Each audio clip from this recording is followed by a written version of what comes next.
नमस्कार। आज मैं आपको ओयस्टर मशरूम के कल्टीवेशन की विधि के बारे में बताऊंगी। सबसे पहले तो हमको ये जानना है कि जो ओयस्टर मशरूम होता है, जिसको हम ढेंगरी मशरूम भी कहते हैं या इसको हम चाइनीज़ पर्ल मशरूम भी कहते हैं, तो इस मशरूम को उगाने के लिए हमको एक ऐसे स्थान की आवश्यकता होती है जहाँ कम से कम एक छत हो। वो छत चाहे पक्की हो चाहे कच्ची हो, जैसा आपका अपना बजट हो उस हिसाब से उसकी आप छत बना लीजिए।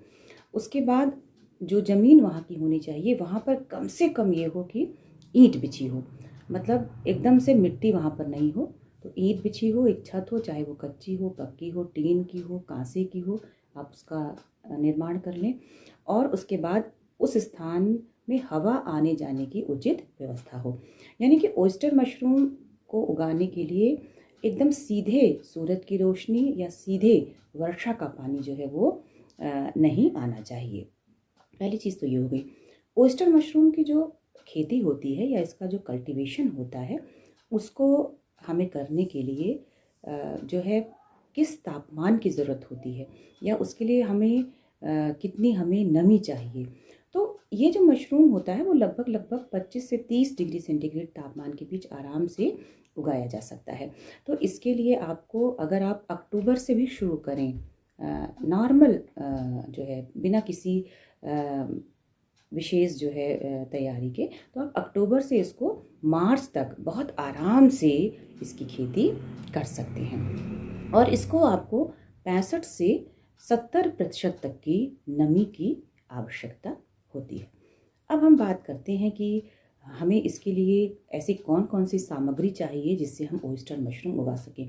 ओयस्टर मशरूम के लिए बहुत कम सामग्री की आवश्यकता होती है। सबसे पहली चीज़ तो ये है, स्थान की बात हमने कर ली। फिर आप एक ऐसा दूसरी चीज़ जो आप है वो कच्चा माल का मतलब है, जैसे आप कृषि के जो अवशेष हों जो आपके पास बच जाते हों, जो आपके उपयोग में ना आए, आपके पशुओं के उपयोग में नहीं आए, उस तरह के अवशेष को आप ले सकते हैं। जैसे आप गेहूं का भूसा ले सकते हैं या आप धान का पराल ले सकते हैं, आप चोकर ले सकते हैं, या आप कोई भी कृषि उत्पाद है, जब वो उग जाए तो उसके बाकी के हिस्से आप बहुत पतला पतला काट करके उसको ओयस्टर मशरूम की खेती के लिए प्रयोग में ला सकते हैं।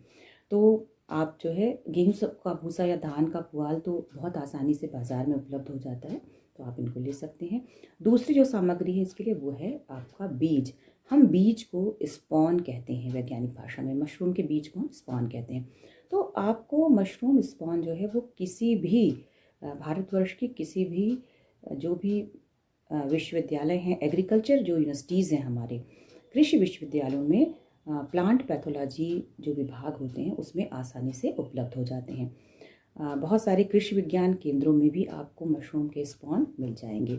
इसके बाद बहुत सारे प्राइवेट सेक्टर्स भी हैं जो कि मशरूम स्पॉन आप तक पहुंचाने का कार्य करते हैं। भारतवर्ष का जो एक ICAR का इंस्टीट्यूट है, भारतीय मशरूम अनुसंधान संस्थान, जो कि सोलन हिमाचल प्रदेश में है, वहाँ से भी आप मशरूम स्पॉन की अपनी पूर्ति कर सकते हैं। इसी तरह से आप IARI नई दिल्ली से भी जो है इंडियन एग्रीकल्चर रिसर्च इंस्टीट्यूट नई दिल्ली से भी आप इसका स्पॉन मंगा सकते हैं। तो स्पॉन को मंगाने की कोई दिक्कत नहीं है, वो आसानी से उपलब्ध हो जाता है। और इसका जो दाम होगा वो वही लोग निर्धारित करते हैं। वैसे 75 रुपये से 100 रुपये किलोग्राम इस समय इसका निर्धारित मूल्य है, और ये थोड़ा वैरी करता है अलग अलग राज्यों में। और प्राइवेट सेक्टर्स हो सकता है वो अपने हिसाब से अपनी वो तय करते हो उसका मूल्य जो है, तो ये उनके ऊपर है। तीसरी चीज़ है वो आपको लेना है प्लास्टिक की पन्नी, और वो बहुत आसानी से बाज़ार में उपलब्ध हो जाती है। अगर आपको शुरू में सीखना है तो कम से कम आप 1 किलोग्राम गीला भूसा जो है वो रखने के हिसाब से पॉलीथीन लीजिए। लेकिन व्यापारिक स्तर पर अगर आपको इसको उगाना है तो कम से कम 4 किलोग्राम या अधिक से अधिक 8 किलोग्राम का आप जिसमें जो है नम भूसा रख सकें उस आकार की आपको पन्नी लेना है। इसके बाद आपको चाहिए रबर बैंड, और इसके बाद आपको जो चाहिए वो है फॉर्मलिन, और आप बावस्टीन। तो ये 2 रसायन हैं, इनका प्रयोग आपको ऑयस्टर मशरूम उत्पादन में इसकी आवश्यकता होती है। तो ये सामग्री आपको चाहिए, यानी स्थान, कच्चा माल, प्लास्टिक की पन्नी, बीज, पॉलीथीन, और इसके बाद आपका रबर बैंड, और इसके बाद आपका जो है बावस्टीन और फॉर्मलिन। तो इस तरह से इतनी चीज़ें आपको मशरूम उत्पादन में चाहिए। अब हम बात करते हैं ऑयस्टर मशरूम को हम कैसे उगाएं। तो सबसे पहले किया क्या जाता है, एक आप ड्रम ले लीजिए, उसमें आप पानी डालिए, फिर उसमें आपको बावस्टीन मिलाना है, और उसके बाद आपको उसमें फॉर्मलिन मिलाना है। अगर मैं मात्रा की बात करती हूँ तो 100 लीटर अगर आप पानी ले रहे हैं तो उसमें केवल 5 ग्राम बावस्टीन मिलाइए, और उसमें 125 मिलीलीटर आप फॉर्मलिन की बूंदें मिला दीजिए। अब इसके बाद इसमें आपको गेहूं का भूसा या धान का पुआल या गेहूं का चोकर या अन्य उत्पाद आप जो प्रयोग करना चाहते हैं वो मिला लीजिए। एक बात का ध्यान रखिएगा कि गेहूं का भूसा या धान का जो पुआल है वो छोटे छोटे टुकड़ों में कटा हुआ होना चाहिए। अब आपको जितना मिलाना है उस हिसाब से आप अपना गेहूं का भूसा ले लीजिए।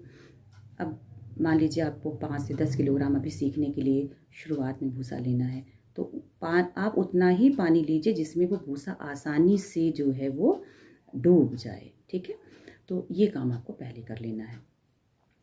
बस यही करके आपको रात भर ओवरनाइट छोड़ देना है अपने भूसे को पानी में भिगो करके।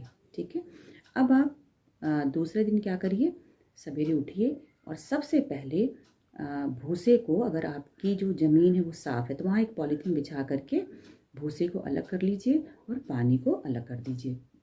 आप ऐसा भी कर सकते हैं कि एक टोकरी लकड़ी की ले लीजिए, उसमें आप पानी से अपने भूसे को बाहर निकाल दीजिए और जो एक्स्ट्रा पानी है वो आप हटा दीजिए। अगर आपको नमी चेक करनी है तो आप भूसे का लड्डू बनाइए। देखिए, सिर्फ पानी आपके हाथ में लगना चाहिए। अगर ऐसा है तब तो बिल्कुल परफेक्ट है आपका जो भूसा वो बिजाई के लिए। अब आपको क्या करना है कि प्लास्टिक की पन्नी लेना है। प्लास्टिक की पन्नी हमेशा ट्रांसपेरेंट लीजिएगा, वो रंगीन नहीं होनी चाहिए। तो अगर आपको शुरुआत करनी है तो केवल 1 किलोग्राम के साइज़ की पन्नी लीजिए, यानी जिसमें आप 1 किलोग्राम अपना नम भूसा डाल सकें। अगर व्यापारिक स्तर पर आप करना चाहते हैं तो कम से कम 4 किलोग्राम वाली पन्नी लीजिए, और अधिकतम आप 8 किलोग्राम जिसमें आप भूसा गीला रख सकें उस साइज़ की आप पन्नी ले सकते हैं। तो ट्रांसपेरेंट पन्नी लीजिए और उसमें आप भूसा और बीज अपना मिला करके डाल दीजिए। यहाँ पर मैं एक बात और कहूँगी कि जैसे मान लीजिए आपने भूसा अपना चेक कर लिया कि हमारा बिजाई के लिए परफेक्ट है एकदम, तो उसी भूसे में आप थोड़ा सा भुजा हुआ चूना या कैल्शियम कार्बोनेट मिला दीजिए। इससे ये फ़ायदा होगा कि भूसे का जो पीएच है वो मेंटेन रहेगा, इसमें कोई आगे बीमारियाँ नहीं लगती हैं। तो गीले भूसे में आप थोड़ा सा कैल्शियम कार्बोनेट मिला दीजिए, और आप चाहें तो उसी में सीधे बीज मिला दीजिए, यानी भूसा, गीला भूसा, कैल्शियम कार्बोनेट मिलाइए, उसी में पूरा आप बीज मिला दीजिए। लेकिन अगर आपको वैज्ञानिक विधि से खेती करनी है तो आप मात्रा का ध्यान रखिए। तो सबसे पहले एक पन्नी लीजिए, अगर उसमें आप 1 किलोग्राम गीला भूसा मिलाना चाहते हैं, नीचे आप एक गीले भूसे की सबसे पहले लेयर मिला लीजिए और उसके किनारे किनारे आप बीज डालिए, फिर गीले भूसे की लेयर डालिए, फिर किनारे किनारे बीज डालिए। इस तरह करके आप 4 बार 4 तह या 4 लेयर बना लीजिए। ठीक है, और जब ऐसा आप कर लेंगे तब आप अपनी ऊपर प्लास्टिक की पन्नी का मुंह रबर बैंड से बंद कर दीजिए। आप ये ध्यान रखिएगा कि आप जब भूसा बीज मिला रहे हैं, आप भूसे में एक साथ कैल्शियम कार्बोनेट मिला लीजिए, भुजा हुआ चूना एक साथ मिला लीजिए, और उसको जब आप पन्नी में डालेंगे तब उसके किनारे किनारे बीज मिलाते चलिए। फिर आप पॉलीथीन का मुंह बंद करिए और अच्छे से दाब करके बनिए, मतलब कि बिल्कुल टाइटली आप इस तरह से पन्नी को भूसे को दबा के भरिए और इस तरह से पन्नी का मुंह बंद करिए कि अंदर हवा न भरी हो। तो ऐसा जब आप कर लेंगे तो ये बेड्स आपके ऑयस्टर मशरूम उगाने के लिए बिल्कुल तैयार हैं। अब आप इनको क्या करिए, अपना जो मशरूम कक्ष है या जिस कमरे में आप मशरूम उगा रहे हैं या जिस स्थान पर उगा रहे हैं उसको किसी साफ स्टूल के ऊपर इन बेड्स को रख दीजिए। अगर आप व्यापारिक स्तर पर खेती करना चाहते हैं तो आप अपने छत पर एक जैसे कोई वो लगाइए, कील लगा दीजिए और उस कील में या उस हुक में हुक लगा दीजिए। उस हुक में आप रस्सी बांध दीजिए और लोहे के ट्रायंगल्स बनवा लीजिए। उन ट्रायंगल्स पर जैसे एक ट्रायंगल, फिर दूसरा ट्रायंगल, फिर तीसरा ट्रायंगल, इनको रस्सी के सहारे उस हुक से लटका दीजिए और हर ट्रायंगल पर आप एक एक बेड जो है अपना रख दीजिए। अगर 1 किलोग्राम का आप तैयार कर रहे हैं बेड तो 1 का करिए, 4 का करते हैं 4 का करिए। 1 किलोग्राम से कम आपको नहीं करना है और अधिकतम आप 8 किलोग्राम का रख लेंगे व्यापारिक स्तर पर तो वो बहुत बढ़िया रहेगा। आपको 1 किलोग्राम का बेड सीखने के लिए अच्छा होता है, लेकिन व्यापारिक स्तर पर 4 से 8 किलोग्राम के बेड्स तैयार करिए। तो जब आप इस तरह से अपने छत में हुक्स लगा करके और ऐसे बेड्स लगा देंगे तो आपको बीच में स्पेस मिल जाएगा कि आप आसानी से इसमें पानी भी डाल सकें। तो इतना काम को आपको केवल करना है और सुबह शाम उसमें आप पानी का छिड़काव करवा दीजिए। आप सभी पन्नियों में तकरीबन 15 से 30-35 तक छेद भी लकड़ी के सहारे कर दीजिए उस पूरी पॉलीथीन में, ऊपर नीचे सब जगह। तो ये काम आप करके छोड़ दीजिएगा, सुबह शाम से पानी डालिएगा। यही एक दिन का आपका काम होता है ओस्टर मशरूम में। अब आप जब सुपरवाइज करेंगे दूसरे दिन, तीसरे दिन, चौथे दिन तो देखेंगे नन्हे नन्हे जाल जो हैं, जहाँ जहाँ बीज है वहाँ से वो जाल नुमा जो है संरचना बढ़ती जाएगी। 7 से 15 दिन के भीतर आप देखेंगे कि पूरा का पूरा आपका जो बेड है उसमें पूरा सफ़ेद जाल जो है वो तैयार हो गया। यानी कि जो माइसीलिया है फंगस के वो पूरे में डेवलप कर जाते हैं। और चूँकि मशरूम अपने से खाना खुद का नहीं तैयार कर पाता है, इसी वजह से ये जो गीला भूसा है ये इसका भोजन है। तो भोजन पानी यहीं से ये ले रहा है और इसकी ग्रोथ होती जा रही है। आप खुद इसको जब प्रॉपरली रोज़ चेक करेंगे तो देखेंगे 21वें-22वें दिन नन्ही नन्ही कलियाँ चारों तरफ से निकलने लग रही हैं। अगर आप चाहें तो 7 से 15 दिन के बाद, मतलब जब पूरा का पूरा आपका फंगल ग्रोथ हो जाए तो आप पॉलीथीन भी हटा सकते हैं। नहीं भी आप हटाते हैं तब भी चारों तरफ से वो पन्नियों को फाड़ते हुए भी जो है वो इसके जो है कलियाँ निकल जाएंगी। और लगभग 25वें दिन, 26वें दिन अगर सब कुछ मौसम प्रतिकूल है तो फ्रूटिंग बॉडीज़ का डेवलपमेंट उन्हीं कलियों से आगे हो जाएगा। तो इस तरह से 25 दिन में आपको आपकी फसल तैयार हो जाएगी। आप उसको आसानी से तोड़ लीजिए और प्रयोग कर सकते हैं ताज़ा। अगर मान लीजिए ताज़ा आप प्रयोग नहीं कर सकते, एक अच्छी बात यह है कि आप ढींगरी मशरूम या इसको हम ओस्टर मशरूम या चाइनीज़ पर्ल मशरूम भी कहते हैं, इनको आप सुखा भी सकते हैं। ये बहुत अच्छा होता है ढींगरी मशरूम या ओस्टर मशरूम के केस में। आप पन्नी एक बिछाइए, उसमें आप मशरूम को रख दीजिए, उल्टा रखिए, जिस तरफ गिल्स हैं गिल्स वाला पोर्शन ऊपर करिए और बिल्कुल जो स्मूथ पोर्शन है उसको नीचे कर दीजिए। आप सुबह से शाम या मैक्सिमम 2 दिन में आपके मशरूम एकदम सूख जाते हैं। ठीक है, तो आप इस तरह से जब ताज़े मशरूम हों तो प्लास्टिक के पन्नी में उसको रख कर छेद करके रखिए फ्रिज में, तो आप 7-8 दिन तक आराम से रख सकते हैं। लेकिन सूखे मशरूम होंगे तो एयरटाइट पन्नियों में रखिए और 1 से 1.5 वर्ष तक आप उसको सुरक्षित रख सकते हैं। उसमें पोषकीय गुणों में किसी प्रकार की कोई दिक्कत नहीं आती, कोई कमी नहीं होती है। ये हो गई बात। अब ये देखिए, अगर पहली तुड़ाई आप 25वें दिन करते हैं ताज़े मशरूम की, तो अभी आपको अपने उस गेहूँ के भूसे के बंडल को हटाना नहीं है। फिर 10 दिन बाद यानी 35वें दिन दूसरी तुड़ाई करिए, फिर 45वें दिन अगले 10 दिन बाद तीसरी तुड़ाई करिए। यानी अगर आज हम फसल लगाते हैं तो उसको आप 45 दिन तक रखिए, 25वें दिन, 35वें दिन और 45वें दिन तुड़ाई करिए। अब कितना आपको मिलेगा, जैसे मान लीजिए 1 किलोग्राम आप सूखा भूसा, माफ़ कीजिएगा गीला भूसा आपने लिया, उसमें कैल्शियम कार्बोनेट डाला, उसमें 25 से 30 ग्राम बीज डाला, तो आपको पहली तुड़ाई 25वें दिन में जब आप करेंगे तो पहली तुड़ाई आप 25वें दिन करेंगे, दूसरी 35वें दिन करेंगे, तीसरी 45वें दिन करेंगे। तो इस तरह से 3 तुड़ाई में आपको लगभग 500 से 600 ग्राम मशरूम मिलेंगे ताज़े। ठीक है, अब इनको जब आप सुखाते हैं तो सुखाने में क्या होता है कि जब आप तकरीबन 10 किलोग्राम मशरूम सुखाएंगे ताज़ी तो आपको 1 किलोग्राम जो है सूखा मशरूम मिलेगा। लेकिन सूखे मशरूम का दाम हमेशा ज़्यादा होगा आपके ताज़े मशरूम की अपेक्षा। दाम वैरी करता है, हर राज्य में अलग अलग वैरी करता है दाम।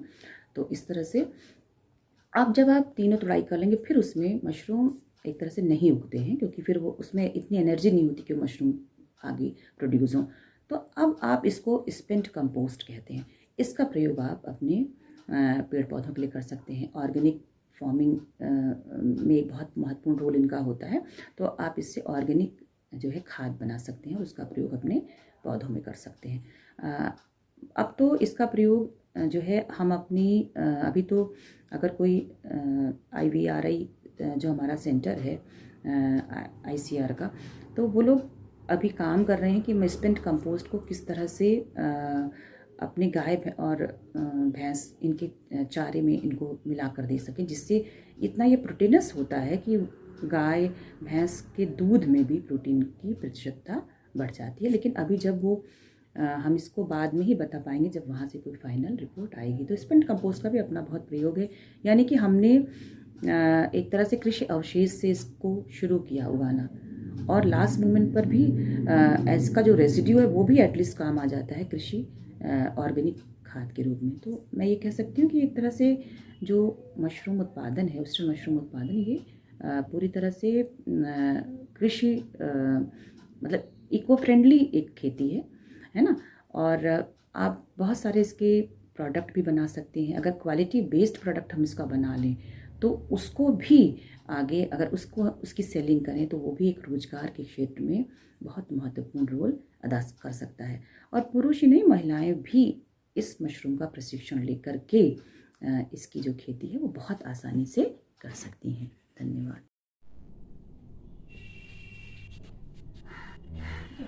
तो वेस्टर्न मशरूम उगाने के लिए जिन सामग्रियों की हमको आवश्यकता पड़ती है उसमें सबसे पहली चीज़ होती है कि ये कच्चा माल, यानी कि गेहूं का भूसा।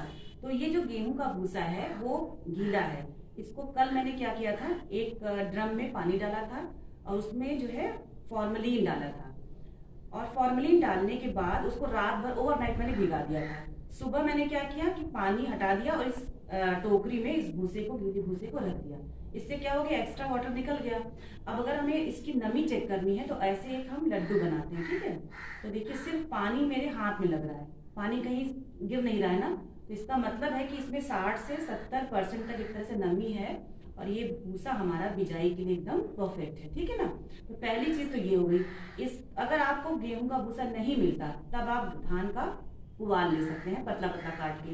आप इसमें गेहूं के चोकर का भी इस्तेमाल कर सकते हैं। आपके पास जो भी कृषि उत्पाद हैं आप उनका प्रयोग पतला पतला काट करके इसी तरह भिगो करके वेस्टर्न मशरूम की जो है इसमें कल्टीवेशन कर सकते हैं, ठीक है ना। अब दूसरी चीज जो है वो है आपका मशरूम का बीज।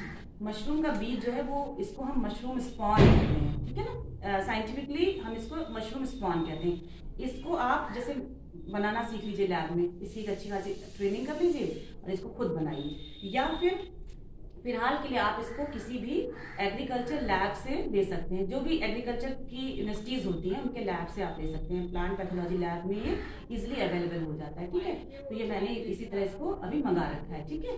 तीसरी चीज इसमें है वो कैल्शियम कार्बोनेट, ये है ना बुझा हुआ चूना जिसको हम कहते हैं, वो जो चॉक पाउडर होता है वो है। चौथी चीज है हमारी प्लास्टिक की पन्नी, इसको हम प्लास्टिक की पन्नियों में लगाते हैं। और उसके बाद है इसका ये है रबर बैंड। तो बस इतनी ही चीजों का हम इस्तेमाल करते हैं मशरूम, वेस्टर्न मशरूम के प्रोडक्शन के लिए, ठीक है ना। अब है कि हम इसको कैसे कल्टीवेट करें, उसका मेथड क्या है। तो जैसे मान लीजिए ये हमने भूसा, हमारा भीगा हुआ भूसा है। अब इसमें हम क्या करेंगे, सबसे पहले कैल्शियम कार्बोनेट लेंगे और कैल्शियम कार्बोनेट को हम एक पूरा मिला लेते हैं, ठीक है ना। इससे क्या होगा, इसका पीएच जो है वो भूसे का वो मेंटेन रहेगा, ठीक है ना। बस इसीलिए इसको मिलाया जाता है, बुझा हुआ चूना। इसको खूब अच्छे से हम पूरे में मिला लेते हैं, ठीक है ना। आराम से इसको पूरा डालना हमने और पूरा मिला लिया। अब इसको मैं पूरा जो है पूरे भूसे में इसको आप अच्छे से मिला लीजिए, ठीक है। ये देखिए इस तरह से बहुत अच्छे से आप मिला लेंगे। तो अब जब ये अच्छे से मिल जाएगा तो इसी को आपको अपनी पॉलीथीन में डालना है। अभी आप मान लीजिए सीखने के लिए कर रहे हैं तो मैंने केवल ये 2 किलोग्राम ही भूसा लिया था, क्योंकि जैसे अभी मान लीजिए मुझे सिखाना है तो बहुत बड़े मैं इंडस्ट्रियल स्केल पे नहीं कर रही हूँ, ये सिर्फ मैं सिखाने के लिए कर रही हूँ। तो बहुत केवल मैंने 2 किलोग्राम भूसा भिगाया था। और आपको पन्नी उतनी ही बड़ी लेनी है जिसमें कि आप कम से कम 1 किलोग्राम गीला भूसा डाल सकते, ठीक है ना, सीखने के लिए। लेकिन अगर आपको मान लीजिए इसको व्यवसाय के रूप में करना है तो आप लेंगे कम से कम 4 और अधिकतम 8, ठीक है ना। उतनी बड़ी आपको पन्नी लेनी है। देखिए कैल्शियम कार्बोनेट आसानी से मिल गया, ठीक है। अब हमें क्या करना पड़ेगा इसके बाद, ये हमने जैसे मान लीजिए मैं ये पॉलीथीन ले रही हूँ, ये मैंने एक पॉलीथीन ली है, नॉर्मल पॉलीथीन है, और ये पन्नी जो है ट्रांसपेरेंट होनी चाहिए, ये ध्यान रखना है। इससे रंगीन, आप अगर रंगीन लेते हो मान लीजिए तो आपको ना माइसीलिया नहीं दिखेंगे, ट्रांसपेरेंट में माइसीलिया बहुत अच्छे से दिखेंगे। मैंने इसके पीछे वाले हिस्से पे ये रबर बैंड लगा दिया, ठीक है। अब ये हमने लिया है और इसको फैलाया, ठीक है। तो अब इसमें हम डालेंगे अपना भूसा। तो इसको जरा सा 1 मिनट, हाँ पकड़ो, ये हमने किया। और इसी बीच हम दौरान क्या करेंगे कि ये अपना बीज जो है वो खोलते हैं, ठीक है ना। स्पॉन का पैकेट हम खोलते हैं, और स्पॉन भी मैं आपको दिखा दूँ ना, ये देख रहे हैं, ये मशरूम का पूरा जाल है ना, ये गेहूं के दाने पे स्पॉन बनाया जाता है, ठीक है ना। देखिए ये गेहूं के दाने हैं ना, इनको बॉयल करके, बहुत आसान होता है, आप बहुत आसानी से इसको सीख भी सकते हैं, ठीक है ना। तो एक तरीका तो ये वो है कि हम पूरा बीज तोड़ें और पूरे में मिला दें और उसको हम इसमें भर दें, लेकिन ये तरीका जो है वैज्ञानिक तरीका नहीं होता है। तो इसके लिए हम क्या करेंगे कि मान लीजिए मैं क्या करती हूँ, ये मैंने भूसा लिया और उसको लेयर वाइज हम करेंगे। तो लेयर वाइज बिल्कुल साइंटिफिक तरीका होता है। यहाँ पर जैसे मैंने अच्छे से इसको पहले दबा दबा के आप नीचे भरिए, ठीक है। और ये जो बीज है ना, इसको किनारे किनारे डालिए, ठीक है ना, ये इसके किनारे किनारे, ठीक। इसके किनारे किनारे बीज मैंने डाला। फिर आपको क्या करना है, फिर आप भूसा लीजिए सेकेंड लेयर में। आपको अंदाज से अभी सीखना है तो 1 किलोग्राम आपको गीला भूसा इसमें रखना है। तो जैसे ये हमारी सेकेंड लेयर है, ठीक है। आप इस सेकेंड लेयर को अच्छे से बना लीजिए। फिर आप बीज लीजिए और किनारे किनारे बीज डाल दीजिए, ठीक है। स्पॉन आप किनारे किनारे डाल दिया। फिर आप एक लेयर बनाइए तीसरी, ये आपको थर्ड लेयर, और इसको आप दबाते चलिएगा, और इसलिए कि बीच में जैसे पानी जो है, हवा जो है बिल्कुल न रह पाए, अच्छे से आप दबा दीजिए। और ये चौथी लेयर, लास्ट लेयर आप बनाओगे, तो यहाँ किनारे किनारे बीज आप फिर डाल दीजिए, ये है, ठीक। इस तरह से आपने फिर 4th लेयर आप कर रहे हो, और इस चौथी लेयर को फिर आप अच्छे से दबा के रख दीजिए।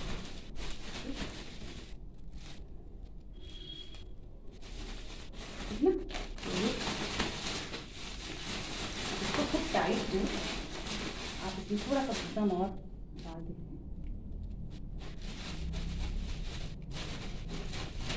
अब आप इसको अच्छे से टाइट कर करके, मतलब हवा ना रहे कहीं, ठीक है।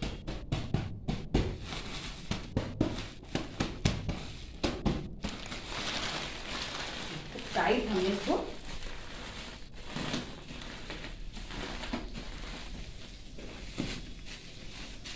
टाइट हम इसको भरते हैं, और एक रबर बैंड हम लिया हमने और इसको टाइटली यहाँ पे लगा दिया, ठीक है ना, इस तरह से।